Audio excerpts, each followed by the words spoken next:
Sir ನಮಸ್ಕಾರ madam. ಹಾ sir ನಮಸ್ಕಾರ. ಮೇಡಮ್ ಬಿಸ್ನೆಸ್ ಮುಂಚೆ ನಮ್ಗೆ ಗ್ರೋತ್ ಆಗ್ತಾ ಇಲ್ಲ, ಏನ್ ಮಾಡ್ಬೇಕು ಅಂತ. ರೇಖಿ ಆಗಿದ್ಯಾ ನಿಮ್ದು? ರೇಖೆ ಆಗಿದೆ ಮೇಡಮ್.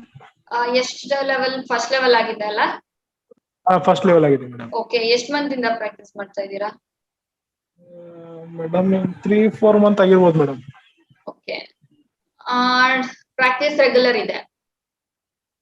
ರೆಗ್ಯುಲರ್ ಒಂದೊಂದು ಟೈಮ್ದಲ್ಲಿ ಗ್ಯಾಪ್ ಬೀಳುತ್ತೆ ಮೇಡಮ್, ಬಟ್ ಆದ್ರೆ ಇರುತ್ತೆ. ಓಕೆ, ಒಂದು ಮಣಿಪುರ ಚಕ್ರದ ಮೇಲೆ ಕೈ ಇಟ್ಟು ಬಿಸ್ನೆಸ್ ಬಗ್ಗೆ ರಿಲೇಟೆಡ್ ಆಗಿ ಅಫರ್ಮೇಶನ್ ಅನ್ನ ಹೇಳ್ಕೊಂತ ಬನ್ನಿ. ಓಕೆ ಓಕೆ, ಇನ್ನೊಂದು ಬಿಸ್ನೆಸ್ ಅಂದ್ರೆ ಏನ್ ಬಿಸ್ನೆಸ್ ಅದು? ನಾನು gold Smith madam. Sorry, gold Smith madam. Okay, and ನಿಮ್ದು ಅಂಗಡಿ ಅಥವಾ ಸ್ಟೋರ್ ಏನಿದೆ ಅದನ್ನ ಶಾಪ್ ಇದೆ ಮೇಡಮ್. ಫ್ಲೋರ್ ನ ನೀವು ಕ್ಲೀನ್ ಮಾಡಿಸ್ತೀರಲ್ಲ, ಆ ಟೈಮ್ ಅಲ್ಲಿ ಅವ್ರಿಗೆ ಹೇಳಿ ಹರಳುಪ್ಪು ಹಾಕಿ ಕ್ಲೀನ್ ಮಾಡೋದಿಕ್ಕೆ ನೆಲವನ್ನ. Okay madam. ನೀರು ವಿತ್ ಹರಳುಪ್ಪು ಅದನ್ನ ಹಾಕಿ ಕ್ಲೀನ್ ಮಾಡೋದಿಕ್ಕೆ ಹೇಳಿ. ಅದ್ರಲ್ಲಿ ಸೊ ದಟ್ ಏನಾದ್ರು ನೆಗೆಟಿವಿಟಿ ಇದ್ರೆ ಅದು ಕ್ಲಿಯರ್ ಆಗತ್ತೆ. ಹಾಗೇನೆ ಅದಕ್ಕೆ ಸಪೋರ್ಟಿವ್ ಆಗಿ ನೀವು ಸ್ವಸ್ತಿಕ್ ಪ್ಲೇಟ್ಸ್ ನ ತಗೋಬಹುದು. ಇಲ್ಲ ಅಂತ ಅಂದ್ರೆ ಕ್ರಿಸ್ಟಲ್ಸ್ ಅಲ್ಲಿ ಟೈಗರ್ ಐ ಮತ್ತೆ ಗೋಲ್ಡನ್ ಪೈರೈಟ್ ಇದನ್ನೆಲ್ಲ ತಗೋಬಹುದು. ಗೋಲ್ಡನ್ ಪೈರೈಟ್ ನ ನೀವು ನೀರ್ಗಾಕಿ ಕುಡಿಯೋ ಆಗಿಲ್ಲ, ಟೈಗರ್ ಐನ ನೀವು ನೀರ್ಗಾಕಿ ಕುಡಿಬಹುದು. Okay madam. Okay okay. So ಈ ರೀತಿ ಮತ್ತೆ ಬೇರೆ ಆಪ್ಷನ್ ಮೇಡಮ್? ಸಾರಿ, ಮತ್ತೆ ಏನಾದ್ರೂ ನಾವು ಸ್ಟೋನ್ ಅದು ಯಾವ್ದಾದ್ರು ಯೂಸ್ ಮಾಡ್ಬೋದಾ ಮೇಡಮ್? ಸಾರಿ ಏನ? ಸ್ಟೋನ್ ಯಾವ್ದು? ಸ್ಟೋನ್ ಹೇಳಿದ್ನಲ್ಲ, ಟೈಗರ್ ಐ ಮತ್ತೆ golden pyrite. Okay okay okay okay. And ಇದಕ್ಕೆ ಡಿಸ್ಟೆನ್ಸ್ ಸೀಲಿಂಗ್ ಮಾಡಬಹುದಾ? ಪವನ್ ಸರ್ನ ಕೇಳ್ಬೇಕು. ಓಕೆ, ಪವನ್ ಅವರೇ ಮಾತಾಡ್ತೀರಾ? ಅವರ ಶಾಪ್ ಏನಿದೆ ಆ ಪ್ಲೇಸ್ಗೆ ಹೀಲಿಂಗ್ ಮಾಡಬಹುದು. ಓಕೆ, ಅದರಿಂದ ಕೂಡ ವೈಬ್ರೇಷನ್, ಪಾಸಿಟಿವ್ ವೈಬ್ರೇಷನ್ ಎಲ್ಲ ಇಂಪ್ರೂವ್ ಆಗುತ್ತೆ. ಅವರ ವ್ಯಾಪಾರ ವ್ಯವಹಾರ ಎಲ್ಲ ಚೆನ್ನಾಗಾಗುತ್ತೆ.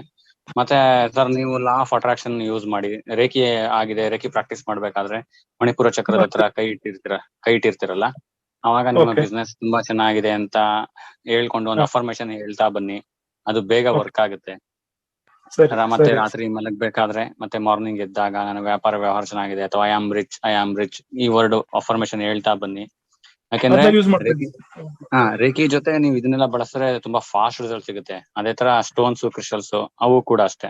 ಈಗ ರೇಖಿ ಪ್ರಾಕ್ಟೀಸ್ ಯಾರು ಮಾಡ್ತಾ ಇಲ್ಲ ಅವರು ಸ್ಟೋನ್ಸ್ ಅಥವಾ ಅಫರ್ಮೇಶನ್ ಬಳಸೋದಾಗ್ಲಿ, ಲಾ ಆಫ್ ಅಟ್ರಾಕ್ಷನ್ ಯೂಸ್ ಮಾಡೋದಾಗ್ಲಿ, ಅವ್ರಿಗೆ ಸಿಗೋ ರಿಸಲ್ಟ್ನು, ರೇಖಿ ಪ್ರಾಕ್ಟೀಸ್ ಯಾರು ಮಾಡ್ತಿರ್ತಾರೆ ಅವ್ರಿಗೆ ಸಿಗೋ ರಿಸಲ್ಟ್ನು ತುಂಬಾ ಲಾಟ್ ಆಫ್ ಚೇಂಜಸ್ ಇರುತ್ತೆ. ತುಂಬಾ ಫಾಸ್ಟ್ ರಿಸಲ್ಟ್ ಸಿಗುತ್ತೆ ರೇಖಿ ಪ್ರಾಕ್ಟೀಸ್ ಮಾಡೋಂತವ್ರಿಗೆ.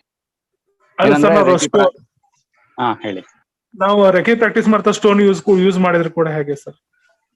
ಅದೇ ತುಂಬಾ ಫಾಸ್ಟ್ ರಿಸಲ್ಟ್ ಸಿಗುತ್ತೆ ನಿಮ್ಗೆ. Okay okay. ಏನಂದ್ರೆ ರೇಖಿ ಪ್ರಾಕ್ಟೀಸ್ ಇಂದಾನೆ ಈ ಪ್ರಾಬ್ಲಮ್ಸ್ ಎಲ್ಲ, ನೀವು ಹೇಳ್ತಾ ಇರೋ ಪ್ರಾಬ್ಲಮ್ಸ್ ಎಲ್ಲ ಕ್ಲಿಯರ್ ಆಗುತ್ತೆ.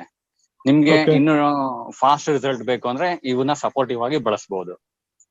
ಸೊ ಅವೆಲ್ಲ ಏನು ಬೇಡ, ನಂಗೆ ರೇಖಿ ಪ್ರಾಕ್ಟೀಸ್ ಸಾಕು ಅಂದ್ರೆ ರೇಖಿ ಪ್ರಾಕ್ಟೀಸ್ ನಿಮ್ಗೆ ವರ್ಕ್ ಆಗುತ್ತೆ, ನಿಮ್ಗೆ ಬೆನಿಫಿಟ್ಸ್ ಎಲ್ಲ ಸಿಗುತ್ತೆ. ಇಲ್ಲ ನನ್ಗೆ ಇನ್ನೂ ಫಾಸ್ಟ್ ರಿಸಲ್ಟ್ ಬೇಕು ಅಂತ ಅಂದ್ರೆ ನೀವು ಅಫರ್ಮೇಶನ್ ಬಳಸೋದಾಗ್ಲಿ, ಸ್ಟೋನ್ಸ್, ಕ್ರಿಸ್ಟಲ್ಸ್ ಯೂಸ್ ಮಾಡೋದಾಗ್ಲಿ, ಮತ್ತೆ ಲಾ ಆಫ್ ಅಟ್ರಾಕ್ಷನ್ ಮೆಥಡ್ಸ್ ನ ಬಳಸೋದಾಗ್ಲಿ ಮಾಡ್ತಾ ಬಂದ್ರೆ ರಿಸಲ್ಟ್ ಫಾಸ್ಟ್ ಸಿಗುತ್ತೆ.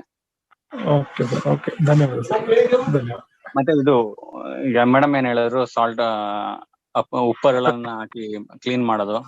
ಮತ್ತೆ ನೀವು ಅಷ್ಟೇ ವೀಕ್ಲಿ ಒನ್ಸ್ ನೀವು ಸ್ನಾನದ ನೀರ್ಗೆ ಹರಳುಪ್ಪನ್ನ ಹಾಕಿ ಸ್ನಾನ ಮಾಡೋದ್ರಿಂದ ಬೇಗ ರಿಸಲ್ಟ್ ಸಿಗ್ತಾ ಬರುತ್ತೆ. ಏನಂದ್ರೆ ನಮ್ಮ ಮೈಂಡ್ ಸೆಟ್ ಪಾಸಿಟಿವ್ ಆಗಿದ್ರೆ ರಿಸಲ್ಟ್ ಕೂಡ ಪಾಸಿಟಿವ್ ಆಗಿರುತ್ತೆ. ಸೊ ಪಾಸಿಟಿವ್ ಅಫರ್ಮೇಶನ್ ಬಳಸಿ, ಎಸ್ಪೆಷಲಿ ಇದಕ್ಕೆ ವೆಲ್ತ್, ಮನಿ ಇಂಪ್ರೂವ್ಮೆಂಟ್ ಇದಕ್ಕೆಲ್ಲ. ಧನ್ಯವಾದ.